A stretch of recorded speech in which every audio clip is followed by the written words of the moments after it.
இப்ப நான் கொஞ்சம் தியானம் தீட்சை எல்லாம் கொஞ்சம் உடல்லாம் ரெடி பண்ணிட்டு பண்ண வைக்கணுங்கிறதுக்காக அது கொஞ்சம் நீங்க நம்ம யூடியூப்ல தியானம்னு இருக்காது பாருங்க, பண்ணுங்க. உங்களை பார்க்கறதே நான் உங்களை வந்து வேற வடிவத்துக்குள்ளே வழி நடத்தும். அதனால பார்க்கறதே தீட்சை தான். அது பிரத்யேகமாக ஒரு செயல் வந்து உங்களுக்கான விஷயத்த அது கிடைக்கும், அது நடக்கும். அதனால அது தீட்சையை பிடிச்சுதான் தியானம் கிடைக்கணும் அப்படிங்கிறது அது உண்மை. இந்த மாதிரி நீங்க எதுவும் நினைக்க வேண்டாம். அடிப்படையா நான் கல்லா இருக்கும்போது ஒரு ராமனை பார்த்தேன். அந்த இடத்துல ராமன் வந்து நீ எனக்கு ஏதாவது பண்ணுன்னா அது பண்ணிருந்தேன். இப்போ பல ஆண்டுகள் காத்திருக்கும் போது அதே ராமனை பார்க்கறதுக்கான வாய்ப்பு இல்லை.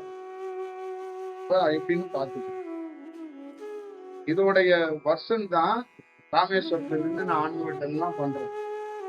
ராமனை பார்க்காம அந்த கடற்கரைக்குல நிக்க முடியாது. தூக்கி இங்க இருந்து இலங்கையில எரிஞ்சிருவாங்க. புரியுதுங்களா?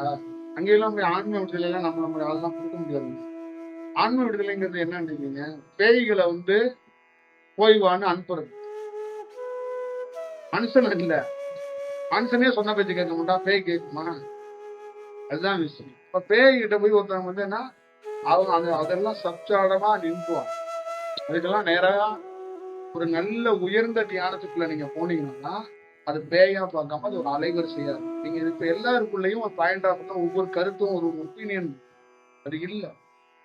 இப்ப நமக்கு என்னன்னா அந்த மாதிரி வளர்ச்சிக்கு வரும்போது டீட்டெயிலா நான் பேசுறதுக்கு தயாரா இருக்கிறேன். நிறைய விஷயத்த ஒரு இறந்தவங்க இறந்து போய் அந்த வீட்டுக்குள்ள என்னென்ன மாதிரிலாம் அலைவரிசை.